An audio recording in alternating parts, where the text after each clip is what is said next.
అందరికీ స్వాగతం. ఈరోజు మనం చాలా రోజుల నుంచి అందరూ ఎదురుచూస్తున్న టాటా పంచ్ పాయింట్ ఈవీ గురించి మాట్లాడుకుందాం.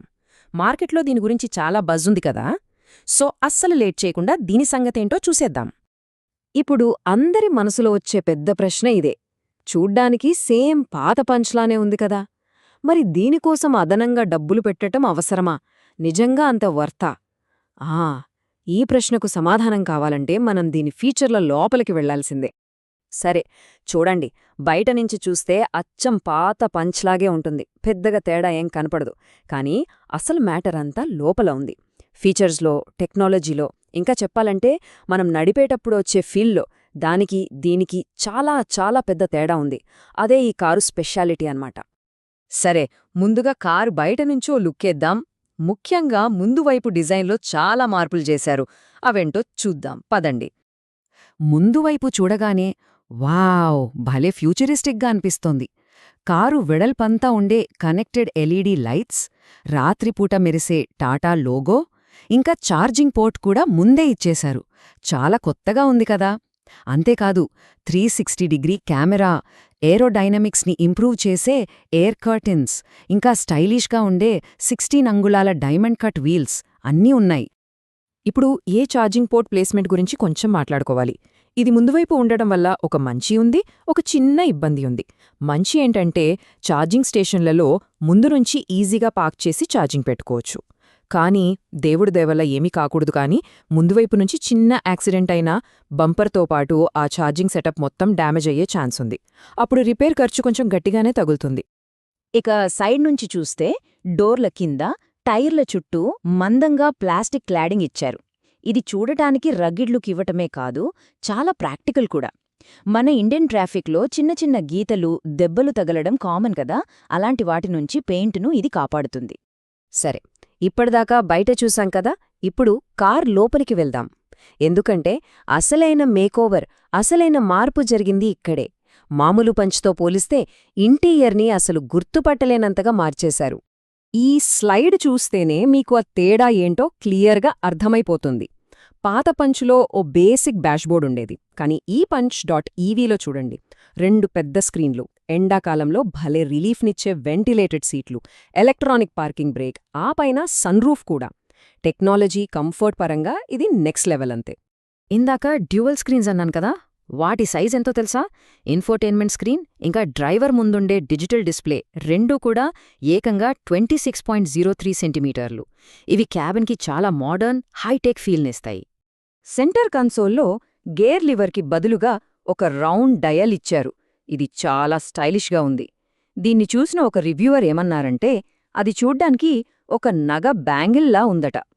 ఆ క్రోమ్ ఫినిషింగ్ వల్ల క్యాబిన్కి ఇంకాస్త రిచ్ లుక్ వచ్చింది. అయితే అంతా బాగుంది, కానీ ఈ సెంటర్ కన్సోల్తో కొన్ని చిన్న చిక్కులున్నాయి. మొదటిది ఆ గ్లాసీ బ్లాక్ ఫినిష్.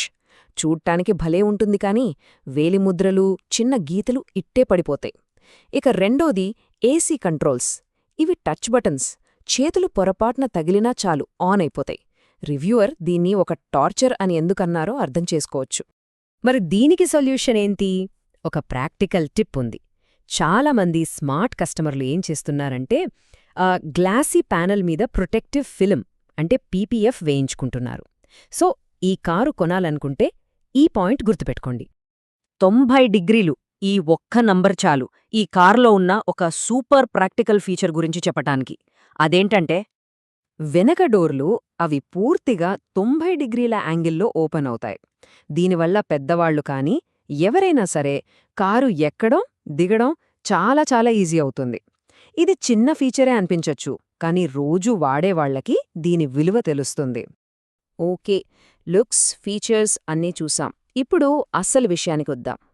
ఈ కారుకి ప్రాణం పోసే బ్యాటరీ, మోటార్, దాని పర్ఫార్మెన్స్ ఎలా ఉందో మాట్లాడుకుందాం. ఇందులో మనకు 2 బ్యాటరీ ఆప్షన్స్ ఇస్తున్నారు. ఒకటి 30 కిలోవాట్ అవర్ బ్యాటరీ, ఇది స్టాండర్డ్ రేంజ్. రెండోది 40 కిలోవాట్ అవర్ బ్యాటరీ, ఇది లాంగ్ రేంజ్. మన డైలీ రన్నింగ్ని బట్టి మనకి ఏది కావాలో అది సెలెక్ట్ చేసుకోవచ్చు. ఫాస్ట్ ఛార్జింగ్ కూడా చాలా బావుంది. డీసీ ఫాస్ట్ ఛార్జర్తో కేవలం 26 నిమిషాల్లోనే బ్యాటరీని 20% నుంచి 80% ఛార్జ్ చేయొచ్చట. అంటే ఓ కాఫీ తాగేలోపు కారు మళ్ళీ లాంగ్ డ్రైవ్కి రెడీ అయిపోతుంది. ఇందులో వాడిన మోటార్ PMSM అంటే పర్మనెంట్ మ్యాగ్నెట్ సింక్రోనస్ మోటార్. కంగారు పడకండి, సింపుల్గా చెప్పాలంటే ఇది చాలా ఎఫిషియెంట్ ఇంకా ఎక్కువ కాలం మన్నే మోటార్. అందుకే ఈ రోజుల్లో వచ్చే చాలా ఎలక్ట్రిక్ కార్లలో ఇదే వాడుతున్నారు. ఇక ప్రాక్టికాలిటీలో ఇంకో ముఖ్యమైనది బూట్ స్పేస్. punch.evలో మనకు 366 లీటర్ల బూట్ స్పేస్ దొరుకుతుంది. ఫ్యామిలీతో చిన్న ట్రిప్స్ వేయడానికి, షాపింగ్ బ్యాగ్స్ పెట్టడానికి ఇది తూరగా సరిపోతుంది. అయితే ఇక్కడే ఓ పెద్ద ప్రశ్నొస్తోంది. అంతా బానే, లగేజ్ పట్టుకోవడానికి స్పేసుంది, మరి స్పేర్ వీల్ ఎక్కడా? దానికి సమాధానం స్పేర్ వీల్ లేదు. అవును, లేదు. దానికి బదులుగా ఒక పంక్చర్ రిపేర్ కిట్ ఇస్తున్నారు. బహుశా ఖర్చు తగ్గించుకోవడానికో లేక స్పేస్ కోసమో కంపెనీ ఈ నిర్ణయం తీసుకునుండొచ్చు. కానీ ఇది చాలామందికి నచ్చకపోవచ్చు. సరే, ఇన్ని విషయాలు చూసాం కదా.